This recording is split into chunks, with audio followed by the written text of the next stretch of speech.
Então vamos começar a aula. Quando for, já vocês me avisam que a aula termina. Não vai ser que faz uma aula, não mais do que no máximo 1h10. E depois daí é só. Então aqui só para educação que eu não ensino nada. Então eu vou falar um pouquinho sobre a síndrome nefrótica.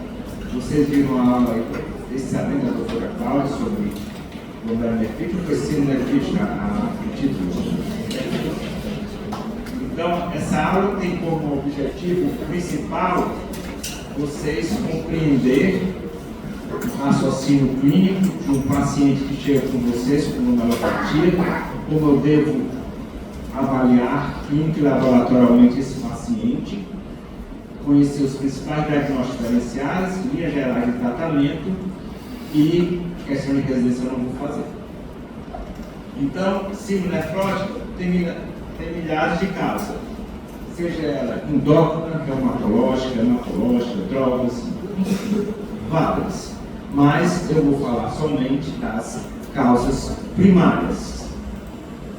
Tem como causa lesão mínima, glomerulosclerose segmentar e focal, a membrana proliferativa, a membranosa e a lesão angiocapilar. Essa aula estava assim, falava de cada uma detalhadamente. Eu achei que fosse refletindo, isso é inútil. Porque aí eu recebo, não me entra nada. Então eu resolvi falar da lesão mínima, esclerose segmentar e focal e a membranosa. As outras, vocês vão pegar o médio curso e ver doenças glomerulares, que está muito bem escrito, e estudar e adiantar o primeiro capítulo do médio curso que começa com nefrologia. Está muito bem escrito. E quem não for médio curso, tem um livro que depois eu posso passar para vocês, que é de nefrologia, essa última edição. Então nós vamos começar com um caso clínico. E esse caso clínico, claro, peço para vocês participarem, não para acertar, se soubessem, ficariam aqui. É só para não ficar assim um monólogo.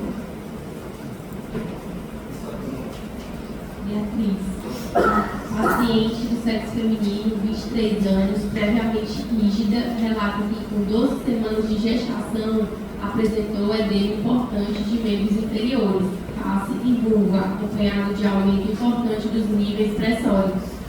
Mencionava que o edema piorava pela manhã e no final do dia e que sua urina estava espumosa.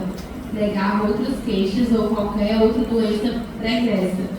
Tinha tido uma gestação e um aborto, antecedentes familiares sem relevâncias. Foi indicado interrupção da gravidez e após 2 semanas encaminhada para o HU. Ao exame, achados positivos PA 16/9, frequência cardíaca 88, face edema palpebral, abdômen, presença de cicatriz cirúrgica na linha mediana infraumbilical, massa 6 na metade inferior do abdômen e timpanismo na metade superior.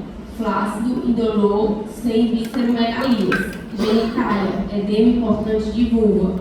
Extremidades, edema de membros inferiores bilateral, simétrico, depressível e com intensidade de 3 cruzes de 4. Pronto. Então, essa paciente chegou. O que tem de importante nessa história, eu chamaria de se colocar lá no passo 2, que é a começar um raciocínio.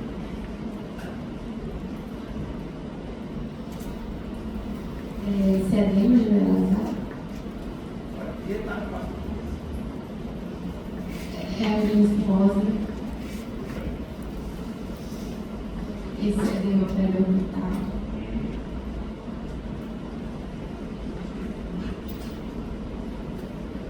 Massa 6 na metade da grávida. Aí já teve muito, né? Tá. Sei, alguém quer ajudar?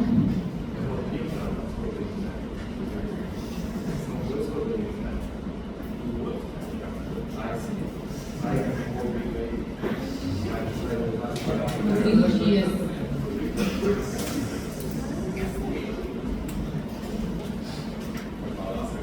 Sempre que eu acho que você colocaria no passo 2 essa história.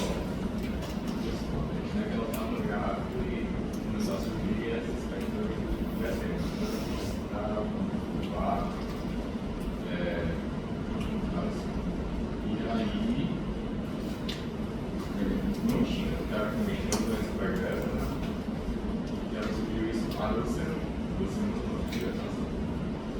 Alguém quer ajudar, gente?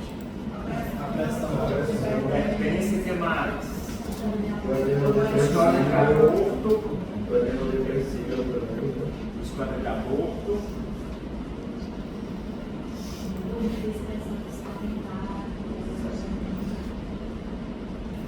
Esse edema, tanto na nefrologia, não é cardíaco. Por que não é cardíaco?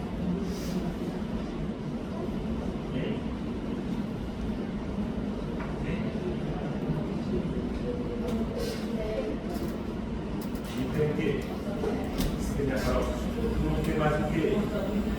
Tem mais vestibular, não tem quase gato para esquerda. Ela falou aqui, e ela disse que.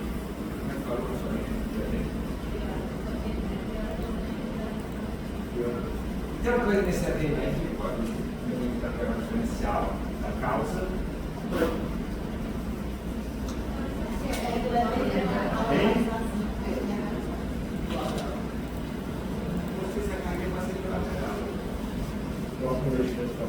Por que é? Você está me perguntando, você tem o conhecimento Mas facial? por quê? Como é teu nome? Miguel. Miguel. Eu pergunto se você vai pressionar mais uma usa no porta-toma. Você, aí eu fico atrás de trazer meu filho que fosse na gente e ficar lá. Professor, eu não sei também. Porque é gravitacional. Na insuficiência cardíaca, na simbólica, não consegue clicar não. Por isso que esse evento não vai entrar para face. E é cirrótico. Por que esse não é cirrótico? É parte. A gente tem mais ou menos superior. A gente tem, seria ter o que mais? Tem outros sinais como eco também, as complicações das Sinais de insuficiência hepática. pode ter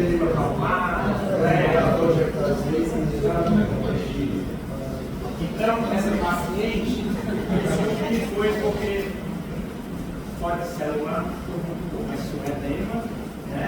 E ela tinha esse edema, e ela tinha essa marca 3, só aqui em umbilical, porque aqui é assim, e assim. Então, eu queria saber dessa paciente a classificação clínica. Então, uma paciente que chega no meu consultório com a suspeita de doença glomerular, como eu devo raciocinar? Então, eu quero saber, essa minha paciente tem uma síndrome nefrítica, que a doutora Cláudia tanto falou agora, ou ela vai ter uma hematúria isolada, sem síndrome nefrítica, uma hematúria decorrente de uma síndrome nefrítica? Será que ela tem uma síndrome nefrótica? Ou ela tem uma proteinúria isolada, sem síndrome nefrótica? Ou ela tem uma proteinúria secundária em síndrome nefrótica? Ou ela tem uma nefrite nefrótica? Depois que eu responder isso, eu tenho que responder. Essa minha paciente, que tem uma síndrome glomerular, uma doença glomerular, ela está acompanhada de uma insuficiência renal ou não? Se sim, ela é aguda, crônica ou é crônica agudizada? É esse raciocínio que diferencia os dois. Então, quando eu falo de síndrome glomerular, são quais? Uma síndrome rapidamente progressiva, está perdendo rapidamente a função renal. Uma síndrome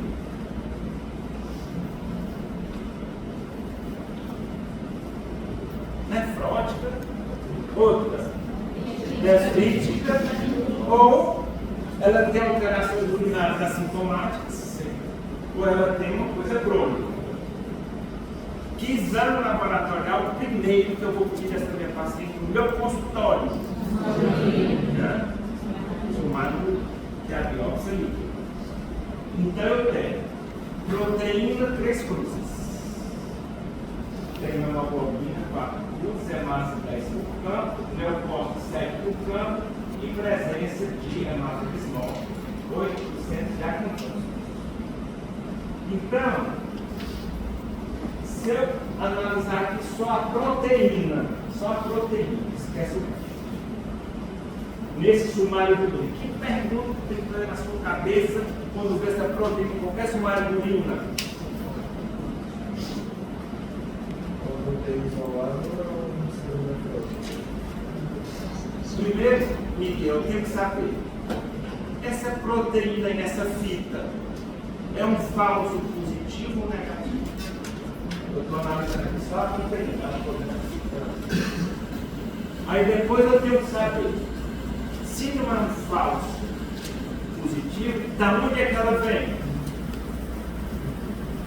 Qual é a origem dessa proteína? Da onde é que ela pode originar a proteína da urina? Pode ter um problema do glomérulo, da filtração ela saiu. O que mais? Não deve não. O que mais? Dos tubos. Porque as proteínas de pequenos pesos moleculares, beta-2-glucosamina e outras, passam no filtro. Todas passam. Mas não saem na urina porque os tubos absorvem. Se tiver uma reabsorção dessas proteínas de peso, mais de peso molecular, vai sair na minha urina. Então, onde mais? Como é o nome? Pedro. Pelo excesso de proteína que sai dos meus tubos, que meu tubo vai ser incapaz de absorver todo esse excesso. E qual o caso de excesso? A mioglobina pode dar outra. Mas eu não detecto essa aqui, que eu vou te dizer nos pares do urina, mas é caso de excesso. Não, é uma multidão que a proteína que vê sintomas. Mas não está aqui em Então, eu tenho que saber de onde ela vem, né? E as limitações. Essa história das cruzes, que tem lá no kit, ela não é fácil, mas você tem que saber que também tem. E eu tenho que saber, primeiro, se a minha proteína está positiva no sumário de urina. Ali eu tenho uma expressão severa, moderada de albumina. O que eu tenho? Ou expressão normal de albumina? Hein? Por que é severa? Hein? Mas eu considero aqui o que? Severa ou moderada? Por quê? Só aparece na fita se for severa, na hora que é presença. Eu vou falar mais tarde. Outra coisa, se for proteína de Grace Jones, vai dar um falso negativo, porque ela não aparece no sumário. E se a minha urina estiver muito diluída, está tão diluída que a fibra não vai pegar e reagir. Ao contrário, se o meu pH estiver muito alto, ele altera a fibrazinha e dá positivo sem ser positivo. Se você fizer um sumário de urina menstruada, vai dar positivo, proteína da hemoglobina. E se você, por exemplo, tiver a urina muito concentrada, vai concentrar a proteína dentro do amplo, vai dar uma fibra positiva. Olha aqui. Essa paciente aqui, olha a densidade, 1005, bem diluída a urina. Olha a proteína, negativa. Aí, eu orientei lá para o Paulo, para ele pedir a proteinúria de 24 horas. Eu sabia que essa paciente era renal. Quanto é que deu? 2.536 miligramas nas 24 horas. O paciente tinha uma proteinúria importante. Entretanto, quem não fosse aluno de Cristo não ia saber avaliar isso. Porque aqui é um falso negativo. Porque tem uma urina muito diluída que não positivou na fita. Claro que eu não vou olhar só se tem um falso negativo. Tem a história da paciente comigo. Olha essa paciente aqui. Uma paciente meu. Densidade de 1025, altíssimo. Proteína, que eu não botei aqui para vocês, tem duas cruzes positivas. Eu sabia que era renal de proteína. O senhor pode correr 24 horas para os alunos, tá? Que não vão dizer não, porque eu consigo permitir. Mas fizeram. Olha aqui, 83 miligramas em 24 horas. Normal. Então aqui eu estou diante de uma vida positiva. Mas se você não avaliasse isso, não, eu só tenho uma doença renal, uma proteína. E eu tenho que saber, como eu disse ao Miguel, a origem. Pedro. Pode ser do meu filho, pode ser do meu túmulo, ou pode ser um transbordamento, ou vetor, que é o caso da hemoglobina, esqueci o que eu filtro 1 a 2 gramas por dia de proteína.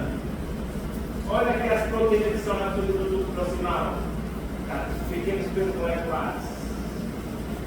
E somente vai sair em torno de 150 miligramas por dia na urina.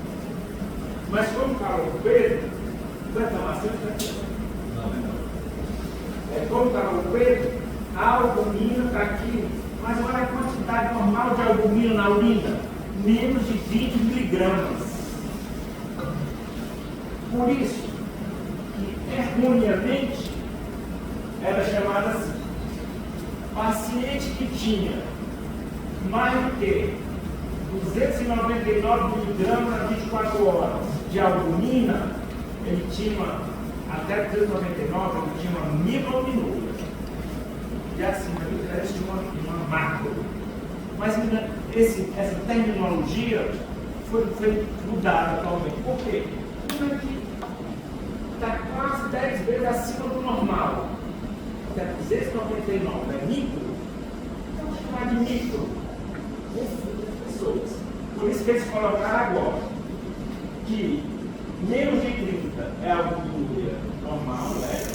Entre 30 a 300 é a moderada e a grave é acima de 300. Que é só a grave que aparece no sumário. Mas a nova classificação é essa. Não tem mais só de micro ou minúria. Então, isso aqui mais ou menos é bom. Então, a minha paciente tem uma proteína que não é um falso negativo, falso positivo, é verdadeiro. Eu quero saber da onde vem essa proteína. O que é que eu faço? Eu tenho que responder se é do tubo, se é do filtro ou é do tubo.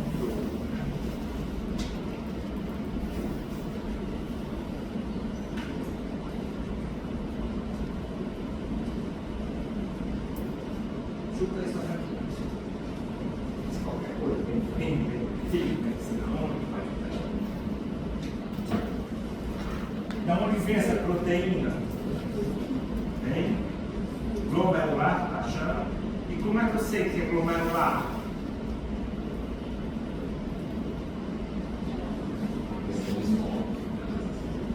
Então, para eu saber que é glomerular, eu tenho que fazer o quê?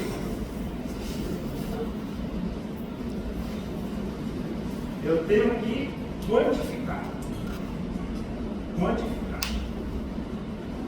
Né? Então eu tenho que, uma das coisas que eu tenho que fazer, eu posso pedir uma proteinúria de 24 horas. Mas o nome? André, fica calmo não.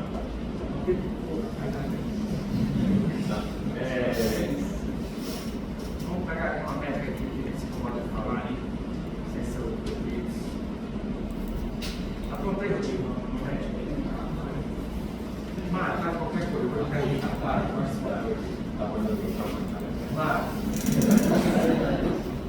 doutora, eu não sei colher um exame de 24 horas. Poderia me explicar? Você acha que essa pergunta é simples? É importante? Me explique como é que eu vou pegar uma de 24 horas. Pode falar do que eu estou falando da justiça. Tem que armazenar a urina 24 horas na geladeira, né? Colher desde o início da manhã até o início da manhã seguinte. E aí depois leva para o laboratório. Doutor, acorda 5 horas da manhã, como é que eu faço? Pronto, quando o senhor acordar, aí o senhor vai despejar o primeiro jato da urina e vai colocar o resto. Até que hora? Até 5 da manhã no dia seguinte. Mas eu falo primeiro, eu vou cair fora. A primeira urina que eu vou fora, eu tenho. Não, o primeiro jato despreza e aí continua a coleta. Mas se eu botei fora do primeiro, no dia a primeira vez qual hora? Não, só o primeiro jato. A Só o primeira primeiro urina. jato ou a urina toda? Não.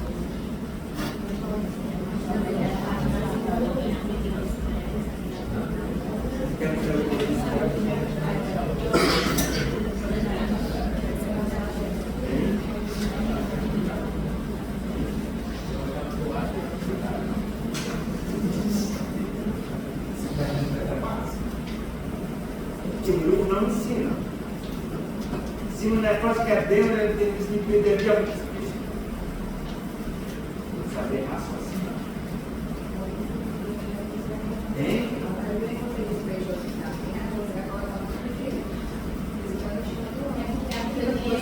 Você vai despejar 5 horas do outro que você vai. A primeira do primeiro dia você não usa. Tira, a partir da segunda você pode. Mas no outro dia, por exemplo, 5 horas da primeira urina. No outro dia até 5 horas da manhã. Então você usa a urina 5 horas da manhã também. Você E por que eu despejo a primeira? porque ela concentrou mais, porque ela vai a noite inteira sem urinar. Então, eu tenho que fazer 24 horas de formação de urina. De urina. Eu coloco a primeira urina fora, porque formou durante a noite. E logo que eu coloco fora, 5 horas fora, ela já começa a formar urina. Naquele momento eu comecei a descartar. Entendeu ali? Então, por isso que ele repete. A primeira eu boto fora, 5 horas da manhã, mas quando eu coloquei fora, 5 horas da manhã, meu rim começou a produzir naquele momento. Aí eu vou até 5 horas da manhã do dia seguinte. Qual é o erro do paciente? Botou a primeira fora, aí segunda urina 6 horas. Aí ele vai pensar que o marco zero é os 6 horas. Esse é o grande erro. Como é que eu vou saber? Como é que eu vou saber? Não, vou perder aqui atrás, né? Tem? Esqueci. Como é que eu vou saber que o paciente colheu corretamente 24 horas ou não, Pedro? A quantidade de volume. A quantidade de volume é variável. Pela creatinina urinária. Se você tem 60 quilos, você tem que excretar 900 a 1.500 miligramas nas 24 horas de creatinina. Se você excretou 3.000 miligramas de creatina na urina, diz assim, não colheu mais que 24 horas, doutor, foi metade. Se a creatinina urinária tiver menos valor da referência, você questiona o paciente que provavelmente ele colheu menos que 24 horas. Doutor, vou mentir não. Eu fui para o trabalho, para colocar num refrigerador, por isso eu não levei, não pude ir para o trabalho. Então é importante você saber se ele colheu corretamente a urina de 24 horas. Seja, gente, qualquer coisa, uma causa urinária, o que for proteína, provisão de 24 horas, é bom você seguir a creatinina urinária de 24 horas, para saber se ele colheu corretamente. Ei, professor, e o paciente com insuficiência renal, a gente considera que algo menor, né, para esse paciente? O paciente com insuficiência renal, se o volume não é, quer saber? Tipo assim, a gente considera que menor, uma coisa creatina dele. Aí complica muito. Porque quando o paciente tem insuficiência renal, a secreção de creatina aumenta muito. Aí eu vou deixar um pouco claro. Então, essa paciente excretou 4,5 gramas de proteína em 24 horas. Então, quando é acima de 2 gramas, provavelmente é glomerular. Acima de 4, você carimba, é glomerular. Então, pelo sumário de urina e pela quantificação, já sei que a minha paciente tem uma doença do glomérulo, a minha quantificação glomerular. E, mas acontece, doutor, eu não tenho tempo de começar a porcaria desses 24 horas, muito ruim. Eu tenho muito trabalho, não posso. Então eu vou até lá com uma coisa assim, que me dá uma ideia. Eu vou pedir uma coleta simples de urina, no laboratório, dose a proteína, creatinina e passa a razão. O valor dessa razão vai ser o equivalente tanto de gramas que eles escrevem nas 24 horas. Se for 3,5 gramas da razão, ele está escrevendo mais ou menos 3,5 gramas de proteína nas 24 horas. Então, esse meu paciente, você viu que a razão deu 0,08, tá? Escrevendo mais ou menos 800 gramas nas 24 horas. Esse paciente, olha que uma coincidência. Olha, urina de 24 horas, 3.800 mg nas 24 horas. Olha a razão. 3 de novo. É uma ideia. É uma ideia. Então, o meu paciente tem uma proteína glomerular, mas é uma proteinúria nefrótica ou não nefrótica?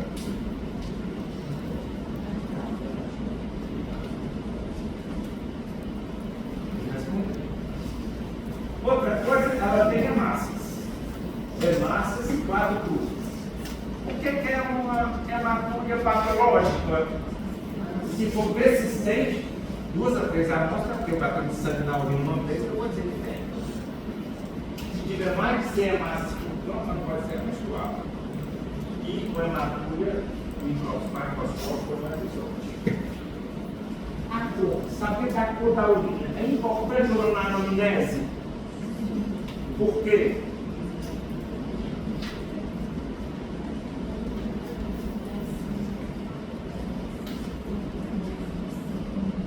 Aí eu digo ali, como é o nome? A minha urina é assim, parece assim sangue, um caldo de carne, um salmouro de carne.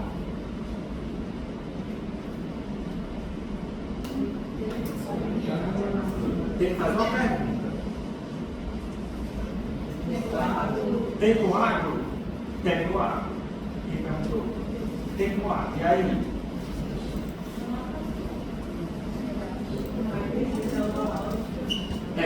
Então eu tenho que saber se tem essa cor ou tem essa cor da oxihemoglobina, que a hemoglobina vai se oxidando no glomérulo, no pH e tudo mais, e se tem coágulo. Porque na origem glomerular não tem coágulo, porque tem esses uroquinases que não deixam coagular. E tem presente dismorfismo eritrocitado. A doutora Cláudia falou que é isso. Na aula dela tem publicação até 2025.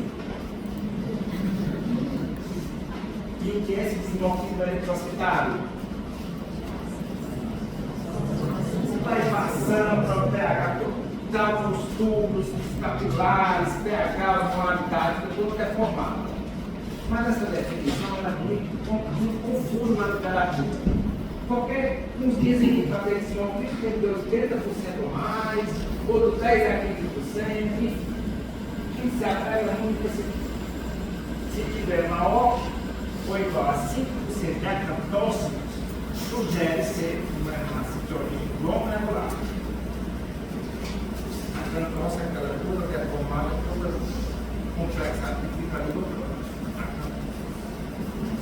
E o acantose é assim, fica tipo um anelzinho no anel. Ela ela tinha 8% de acantose. Isso com uma prova, se tiver lá, acantose, você vai se opa, já é não. Então, essa paciente tinha dismorfismo eritrocitário, tinha protejúria, não tinha coágulo. Ela tinha uma microscópio, que eles tinham uma protejúria, glomerular, e ela tinha também leucocitúria. Significa o que é essa leucocitúria? Tinha inflamação. Antes de cada inflamação. Tinha figura leucocitúria, cada inflamação. Então ela tinha uma proteína glomerular nefrótica, acima de 3,5 gramas. Ela tinha uma hematúria glomerular com leucocitúria, atividade, depressão. Agora eu tenho que pedir para a minha paciente os exames que vão dizer, que vão criar a etiologia dela. Que exame eu peço? Os exames de triagem etiológica. Que exame eu vou pedir para saber a origem de uma glomerulopatia? Não é tribação nefrótica, né? Quer saber? A etiologia.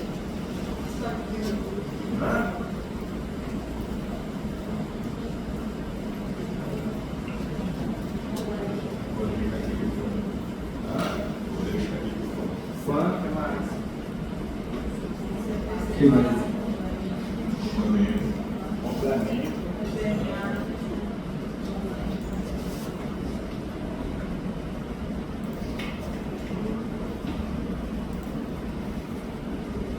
Complemento, toda a etiologia, quanta, e o número de tamanho de polinos urinários, né? Se eu pensar em ela como e outro. Então, essa paciente tinha um fã 1 para 420, vou até pegar o exame dela, que era pontilhado fino denso. Ela tinha uma albumina de 1,8 grama por decilitro, tinha anemia e tinha uma creatina de 3 miligramas por decilitro. Ela tinha esses exames.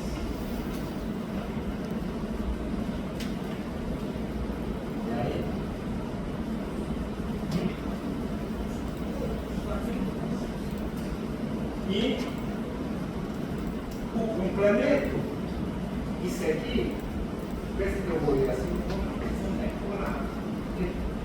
Na nossa prática é a parte inicial, e como é na prática, toda prova cai nessa negócio. Então, via 4, C3, C4, uma das principais é luz. Não foi isso aqui, não. Então, o que a minha paciente tinha? A paciente tinha a nefrite, que é a história que disse. Não é só um problema na filtração, na estrutura da filtração, na membrana, alguém faz descargas inflamatórias na minha peneira que diminui a nefrite de filtração. Então ela tinha uma proteína nefrótica. Ela tinha uma albumina baixa de 1,8 gramas por decilitro.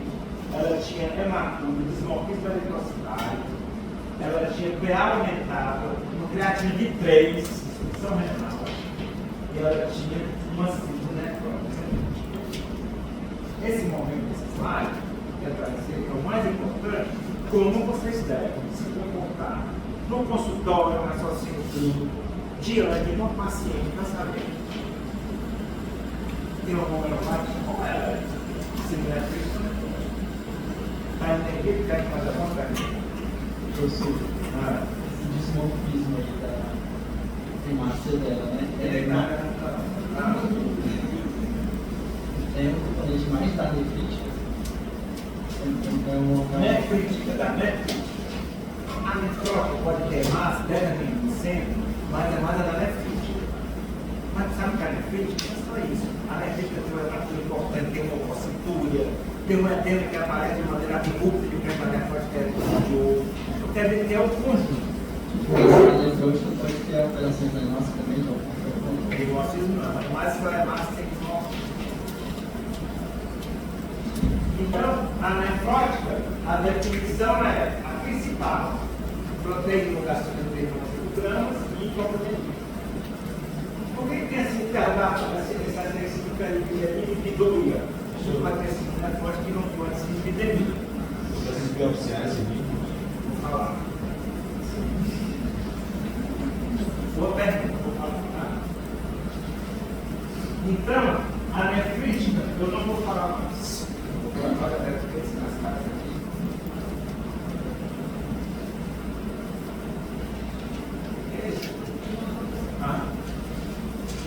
Quando biopsiar na nefrótica, todo paciente que tem uma proteinúria é nefrótica. Mas, ó, uma exceção, se o paciente tem diabetes, retinopatia diabética, proteinúria, eu vou botar o paciente com risco de uma biópsia? Um pouco. Mas tem indicação de biopsiar o paciente com diabético nessa colada, porque são outras dicas que vocês vão aprender na aula dela, com a sua indicação de biópsia do paciente que tem compatia diabética. Mas, no geral, você não, sabendo que é um diabético, simplesmente você não biopsia. Ou então, se tem insuficiência renal, você não sabe a causa, ou está perdendo rapidamente o rim. Aí você vai biopsiar. São poucos casos. Nós somos 4 casos. Então, vamos aqui para o segundo caso. Pegou o microfone.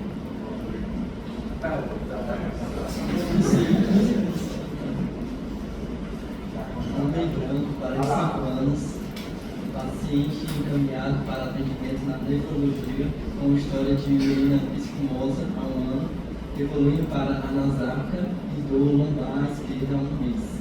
Procurou atendimento na cidade de origem, sendo internado no hospital local, onde relata ter recebido diurético e albumina endovenosa. Após alto, foi encaminhado e avaliado pela equipe de nefrologia e solicitado biópsia renal para elucidação do caso. De antecedentes pessoais, era hipertenso há 2 anos, sem uso de losartano 50 mg, furosemida 40 mg por vez ao dia, DPLC, ex-tabagista, parou há 3 anos, 50 maços ano.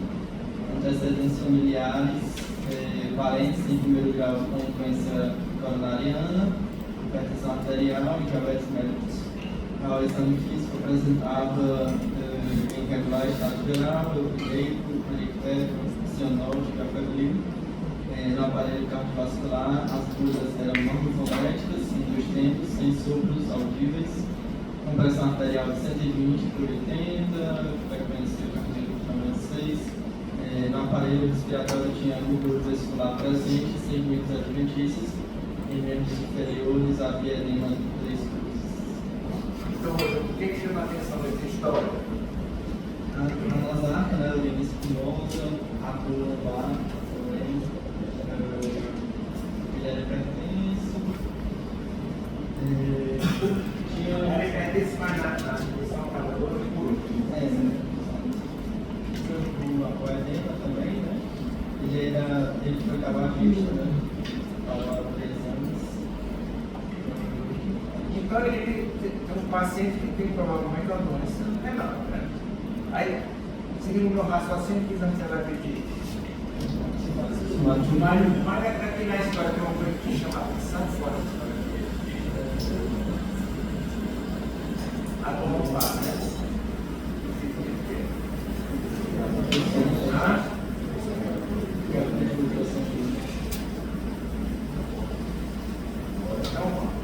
Então, o sumário do urina tinha isso: proteína 4 cruzes, presença de corpos ovais, não tinha massas, não tinha neurocórtex e tinha presença de corpos ovais ou corpos ovalares. Aí tu faz a pergunta e tu fica aquele outro sumário. O que tu vai perguntar? De onde é que tem esse proteína? É isso. E se ele vai conseguir? Então, olha a proteína dele, 1,4, albumina 1,4, muito baixa. Normal da referência de 3,86 a 4,5. 6. Proteína total 4,1. Normal 6,4 a 8,3. Olha a proteína de 24 horas. 9.833. Olha o cálcio. 7,5. Baixo. Era de 8,3 a 10,6. E a albumina 1,4. Olha o triacilglicerol 405. LDL dosado. Vitamina D nativa. 25 hidrox. 3 nanogramas por ml. Deficiência até 20. Deu 3. O que é que está precisando?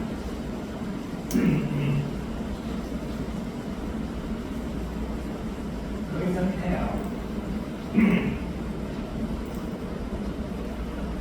A albumina saiu do básico de competição. Ele tem uma albumina baixa porque excretou, porque o tubo está catabolizando, ou porque o rim não está sintetizando bem, porque tem interleucinas. Ok, vitamina D, 3. Lá embaixo, coluna 3. Bem? Eliminada Triglicéridos lá. Como é que tem uma dislipidemia esse paciente?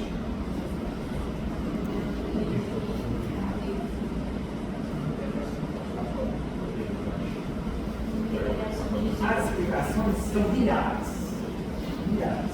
Mas a mais clássica é se eu tenho uma pressão oncótica pré-idêntica, intestino capilar diminuído da pressão oncótica, o meu fígado que produz albumina, 12 a 14 gramas por dia, eu tenho que produzir albumina.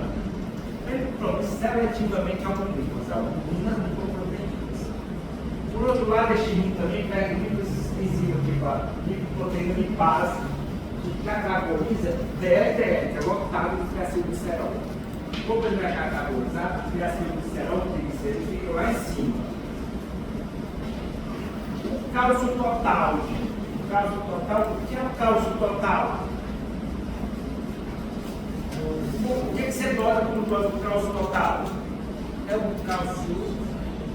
um cálcio ligado à albumina. Por isso que quando eu tenho uma baixa de albumina, o meu cálcio total vai estar baixo. Não porque ele está baixo, porque eu tenho pouca albumina ligada a cálcio. Por isso que com uma ciclonefrose, como você tem cálcio baixo, você tem que corrigir a albumina. Presta atenção. Você perde a proteína que fixa o cálcio inferior, a vitamina D. Por isso que a vitamina D nativa está baixa, mas o calcitriol, que é o ativo, que não está necessitado de cada proteína, está normal. T4 total, que é ligado à proteína que está baixa, que é discreta, vai estar baixo, vai ser pequeno. T4 bonito está normal. Assim que não é um cortisol. Então eles estão baixos, mas falsamente baixos. Você tem que tomar cuidado com isso. Então, ele tinha uma creatina de 1,6, tinha uma retrovirose normal, imunidade comunitária normal, glicose normal, glicada 5,3, flora tudo normal, tinha um anti-4,0 positivo. Tinha calcificado de anti-4,0 positivo.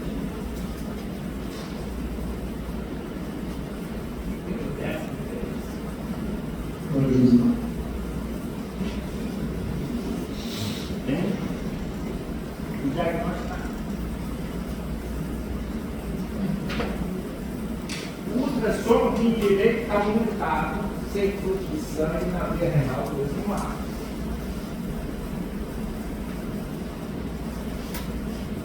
Então, se o rim está sem fluxo, tem uma trombose da veia.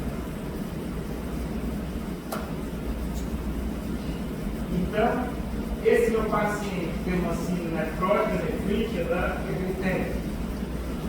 Uma síndrome nefrótica pura.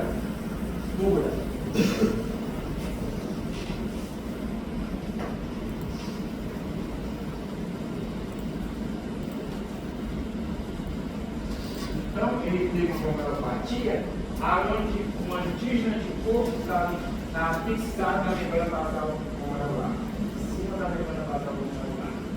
Tem um antígeno hipodócico, que é um anticorpo que se liga ao receptor. Olha que história. Antifosfolipase A2 tem um receptor de antifosfolipase A2 dos podócitos, e tem um anticorpo que se liga a ele e causa essa doença, nefropatia membranosa. E quando ele está presente, você pode dizer que é de origem primária. Então, antifosfolipase A2, como presente, significa que provavelmente é uma membranosa. Por quê?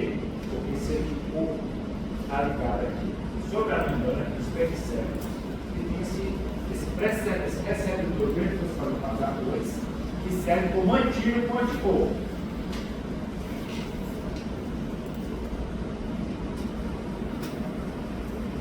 Então, peguei esse receptor aqui nos podócitos, e tem esse anticorpo que vai ligar esse receptor. Por isso, quando você pega antifosfolipase, o anticorpo antifosfolipase A2, se presente, que é o PLA2R, significa que ali tem provavelmente uma nefropatia membranosa primária.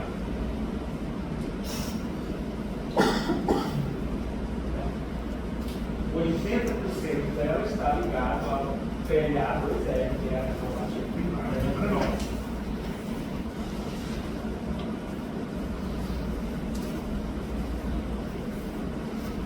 E essa hipercoagulidade, mexe toda para a cascata da coagulação. Mas eu não vou falar dela, porque o maior abuso dela todo mundo tem.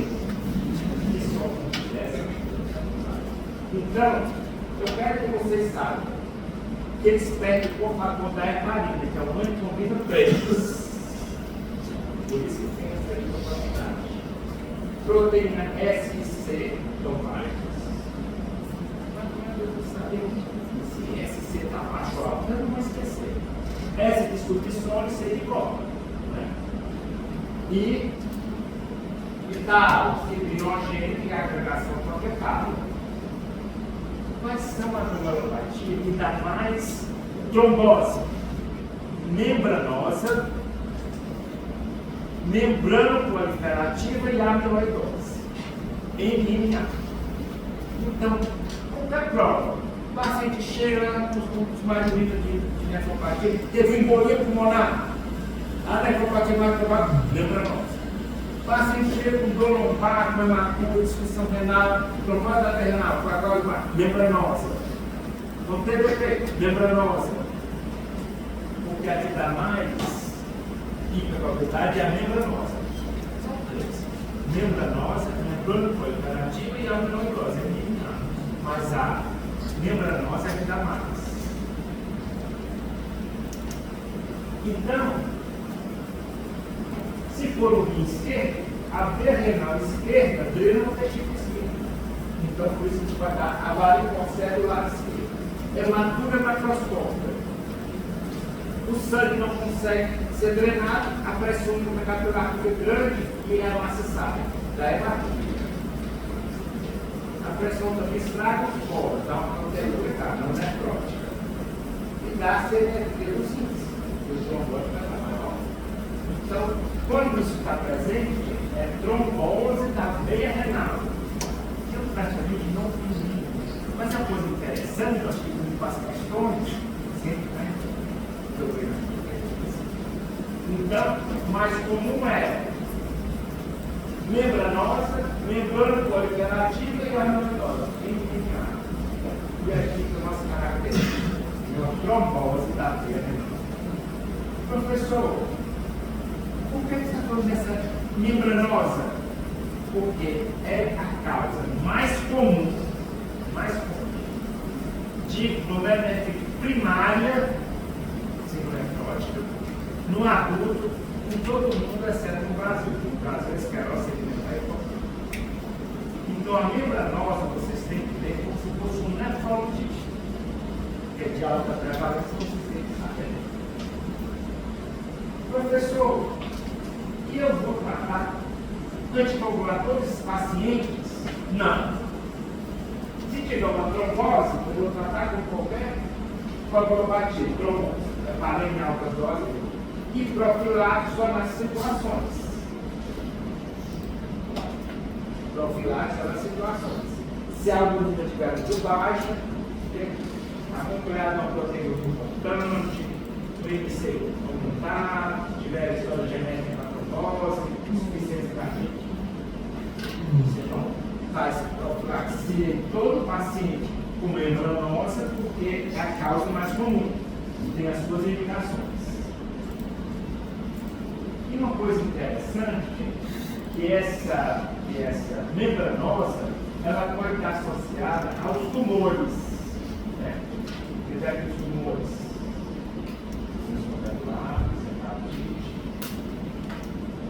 Tumores no estômago, tumor de intestino, tumor de mama, tumor de tireoide. Qualquer paciente que tem uma história de uma neoplasia, uma proteína importante, é a membranosa. Eu já fiz questão de prova de residência, de prova de que fazer. É um paciente idoso, com sangue oculto nas fezes, perda ponderal de peso, perda ponderal importante, e que tinha os sumários de urina glomerular, e eu perguntei a causa mais provável, a membranosa, que está associada às neoplasias. Fora a neoplasia,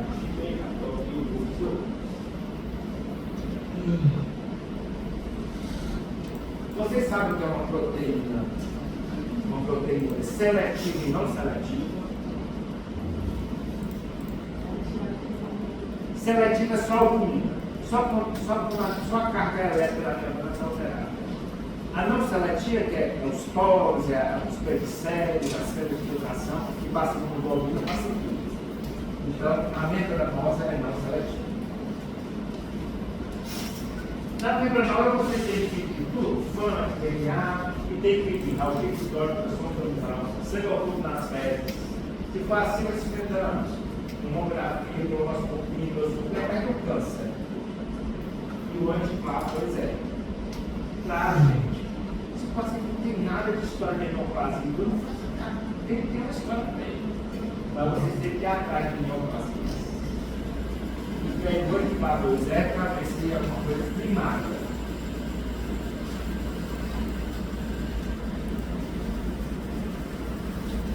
Tem os fatores de bom prognóstico e tem os fatores de mau prognóstico.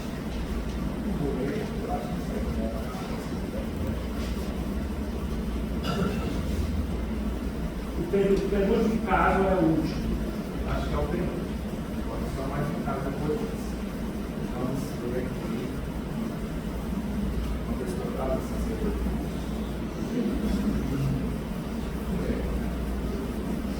PJS, 5 anos, sexo masculino, vem entrada no pronto atendimento com queixas de inchaço nos olhos. Pai refere história de edema periorbitário há um mês. Na ocasião, procuraram o serviço de saúde, onde foi feito o diagnóstico de alergia, segundo informações colhidas. Procurou este serviço novamente com pior do edema facial, principalmente em região periorbitária, mais intenso pela manhã. Essa situação apresenta há 10 dias sinorreia amarelada, torose pós-produtiva e borexia. Tem diurese presente, porém espumosa. Evacuações fisiológicas, nega dispneia ou topneia. Tem queixas de dor abdominal.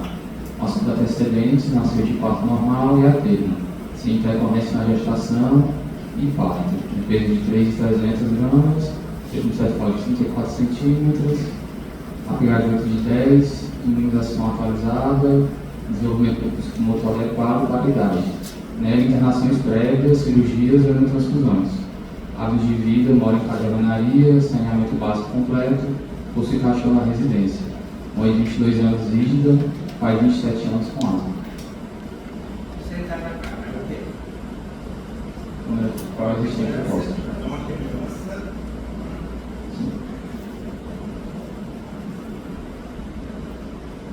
Não, pode ser Meus irmãos, é assim. Minha filha estava bem, acordou toda inchada. Essa é a história da nefrítica. É um mês, está assim, com uma coisa arrastada, insidiosa. Não é bem uma nefrítica. Quando está precisada, não é a história típica da nefrítica.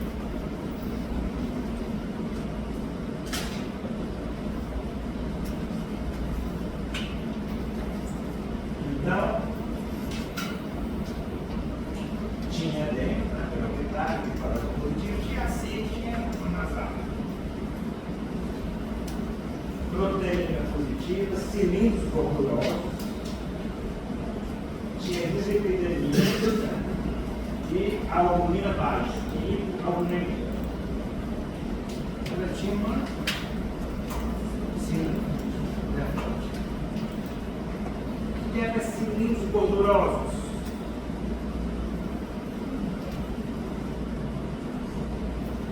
Que cilindros gordurosos? Então, não vê o cilindro como eles são formados.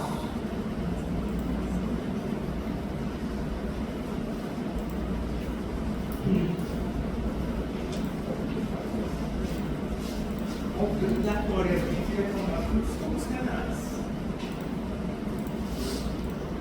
Se eu tiver um excesso de eliminação de lipídios, uma lipidúria, no caso assim, necrótica, esse lipídio vai se juntar numa cola, que eu chamo de cola, que é a fenolipidose, que é fabricada nos tubos, e forma os cilindros gordurosos, característico de uma síndrome necrótica.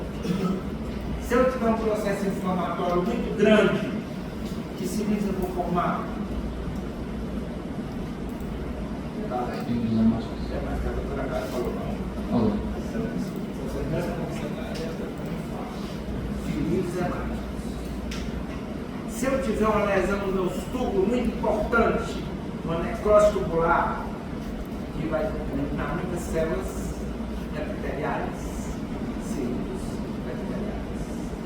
Se eu tiver cilindros epiteliais, cilindros hemáticos, cilindros gordurosos, e se eu tiver muitas colesterol, os cilindros sai de colesterol, que eu já peguei vários ovinhos nesses troncos de colesterol. Então, aí tem os cilindros gordurosos, cilindros sérios, mas aí são vários. Então, e por que eu tenho que estudar, eu aluno, essa mínima? Porque a causa mais comum, primária, essa mínima, essa géssica e essa verminosa, quem for inteligente estuda como na própria inflamação de médica.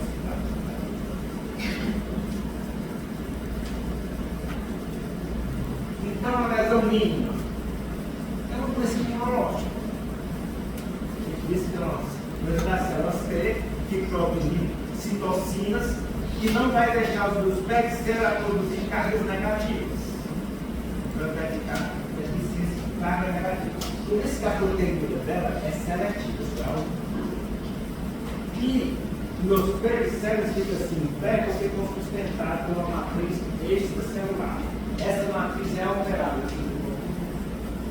Tudo careca, eu tenho uma fusão dos condócitos.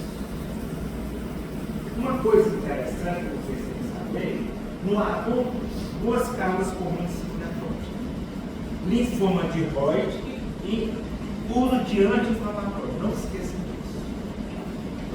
Não esqueçam disso. E não confundam complemento. Esses quadrozinhos, que eu mostrei várias vezes, se fizer uma memorização, eu vou dizer que vai estar dando algumas questões orientadas na bússola, nas exigências.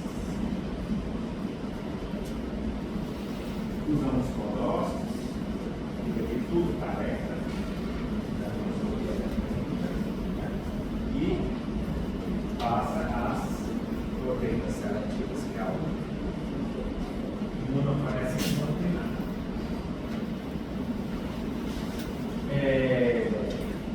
O diagnóstico é clínico e responde muito bem ao corticoide.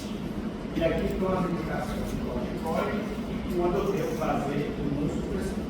É só operar o número de doses não terminar em pronto. Eu biopsio todas as crianças damos, só quando não responde ao uso corticoide, quando recidiva frequente, quando é menor ou acima de 8 anos, que é e acima de 8 anos é tipo 1. Quando é matura microscópica no som, quero complemento de hipertensão. Nesses casos eu vou biopsiar. Vocês sabem que a síndrome nefrótica, ela dá infecção, porque ela pega no corpo. E os germes mais afetados são germes encapsulados, esses que são mais predominantes, que é Streptococcus pneumoniae. Por isso que a infecção mais comum em crianças com síndrome nefrótica é a peritonite bacteriana espontânea. Não esqueça. E o germe mais comum. E será que uma cinte do cirrótico pode dar uma peritonite? Pode. Qual a diferença, sim, qual a diferença? Porque a policherite é poli, não Streptococcus pneumoniae. E como ela predomina Streptococcus pneumoniae, por isso que eles são vacinados como vacina da pneumococos. A última que eu vou falar é a esclerose segmentar e focal. Por que é importante? Porque a primeira causa no Brasil primária de síndrome nefrótica. Vamos ver rapidinho que falta 5 minutos. 11 horas a aula também. Fala para a professora. Paciente, 20 anos, sexo masculino, negro, procurou atendimento médico na DEC básica, saúde lá, tem um surgimento de aumento de membros inferiores iniciado há 3 meses, simétrico, sem sinais logísticos, que evoluiu de forma ascendente até o desenvolvimento de anasal. Negapatologias pregressas e de medicações. Ao exame físico está bem nasal e com PA 15 por 10. Foram realizados os exames. Urea 52, creatinina 1,6, glicemia 78, CT 320, HDL 35, albumina 2,1 e 180. Sinal de urina, proteína 3 cruzes de 4, glicose 2 cruzes e proteína de 6 gramas na 24 horas. Vou chamar a atenção que tem algo na frente. O que chama a atenção de uma área de urina?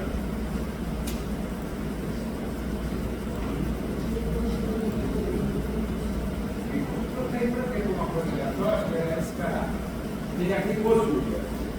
Essa glicosúria significa o que para vocês?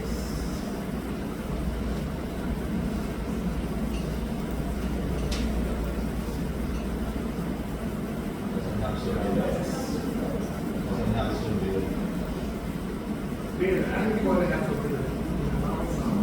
resolver em água, não consegue.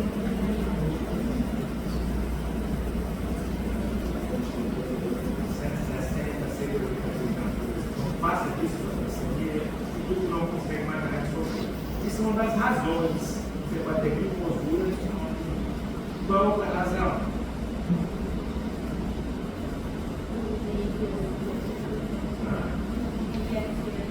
Mas não está usando, mas é uma razão. É uma razão importante, porque a principal complicação é o quê? Infecção urinária. Tem a preocupação do docinho. E mais? Glicosúria. Rodrigues documento que até jovem, incluindo parte requentada com essas bichinhas. Então, 10 vezes da parte de conversar, com o leite, resolve. Já aconteceu? Aí cada um de todas as nossas pecados. Mas qual outra causa?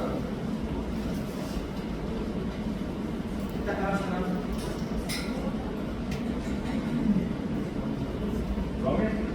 Eu disse que vai tratar completos para as coisas silenciosas. E ela não pode passar de uma hora, porque vai a educação de você vai passar por lá.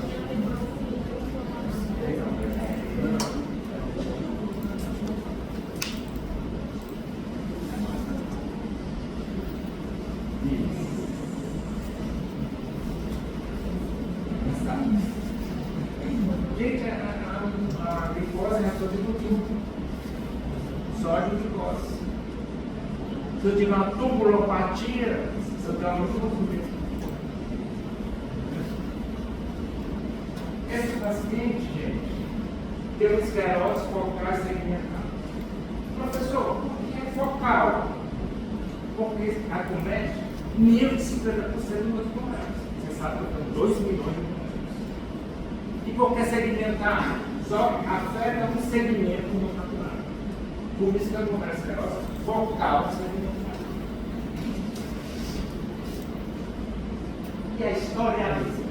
Linfócito, proteína de linfocinas, alterando as perdas de filtração, mas de filtração que passa as proteínas e não seletivas.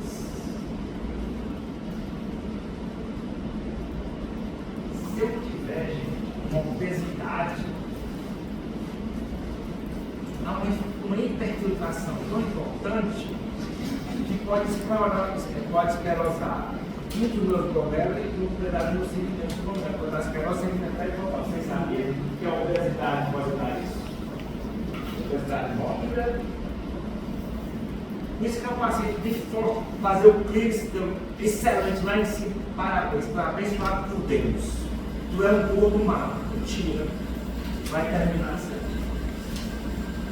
Se o paciente tiver uma anemia falciforme, né, também pode dar hiperfluxo, porque o problema vai se estendendo, os outros vão hipertrofiar e intensificar.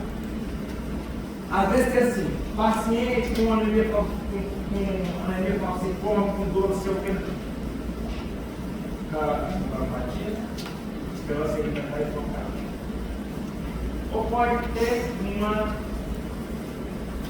necrose hipertensiva, um glomérolo vai esclerosando e os outros hiperfiltra e hipertrofiado. Também está no seu pecado e uma conversão segmentar e focal. E as outras causas diretas. Então vocês têm que saber quais são as causas de glomerulosclerose segmentar e focal.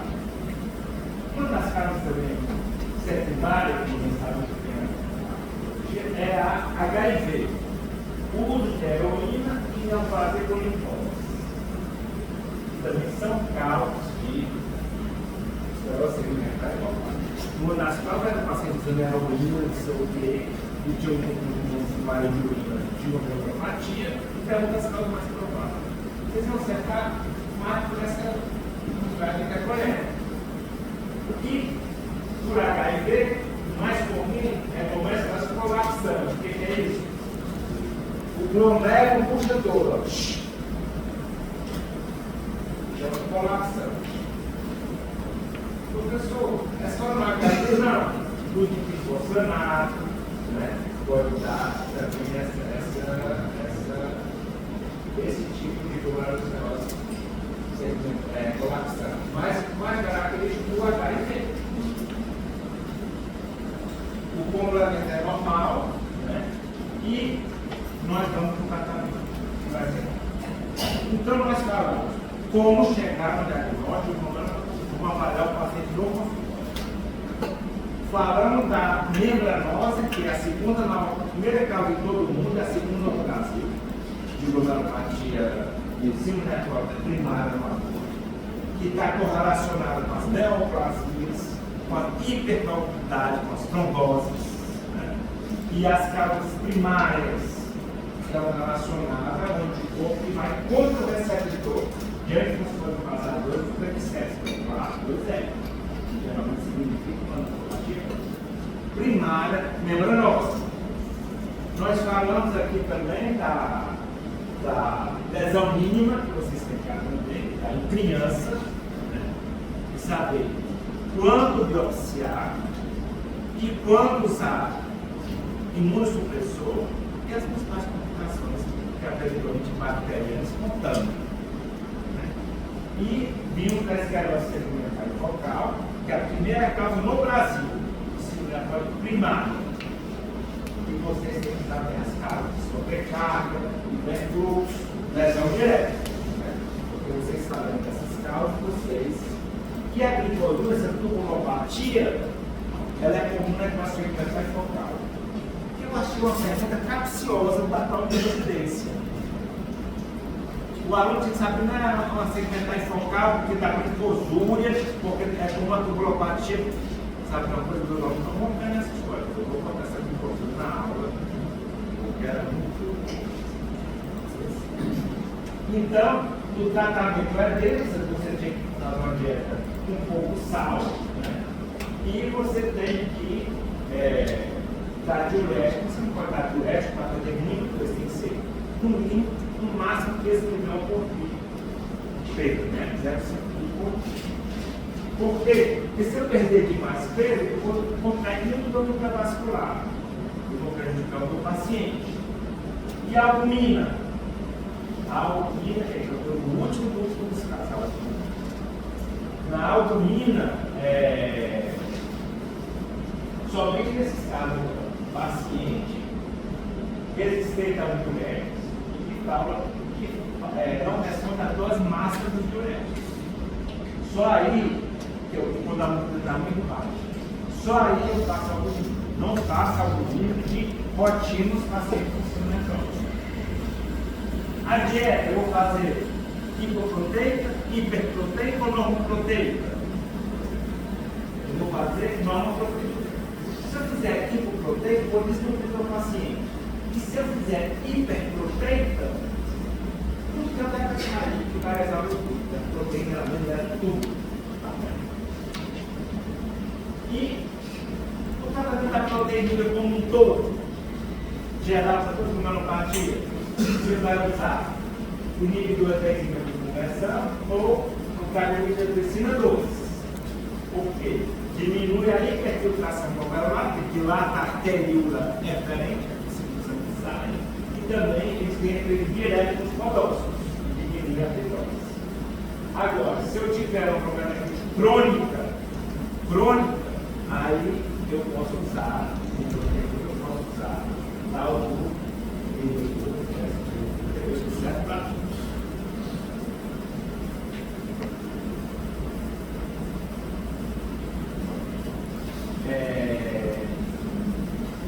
A dislipidemia, eu trato como fazer tônico. Senão, você vai mandar um corticoide no tratamento, cuidado pelo desenvolvimento do paciente. Você sabe que eles têm um risco cardiovascular aumentado por causa da dislipidemia. Vocês têm alguma pergunta? Porque muito me pega. Não é fácil dar aula com oitavo semestre. Porque aquela aula aqui, só de definição, ela me incomoda. Porque eu acho que vai ter um pouquinho de ensino, diz assim, que a aula só tem que deixar o aluno motivado para estudar. O aluno não aprende nada. E eu creio um pouco nisso. Né? Porque você fala assim, olha, cada dia cansado.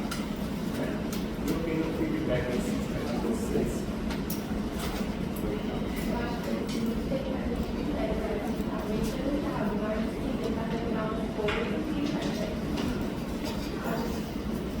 A busca do conhecimento é autônomo.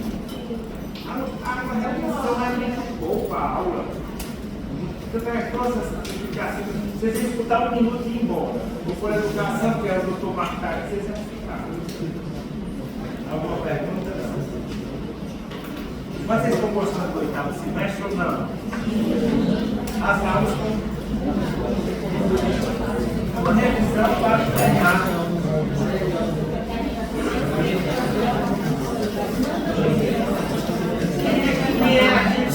Quem aqui está conseguindo, sinceridade, ler o breve curso do oitavo semestre? Mas todo mundo tem essas coisas bem rápidas.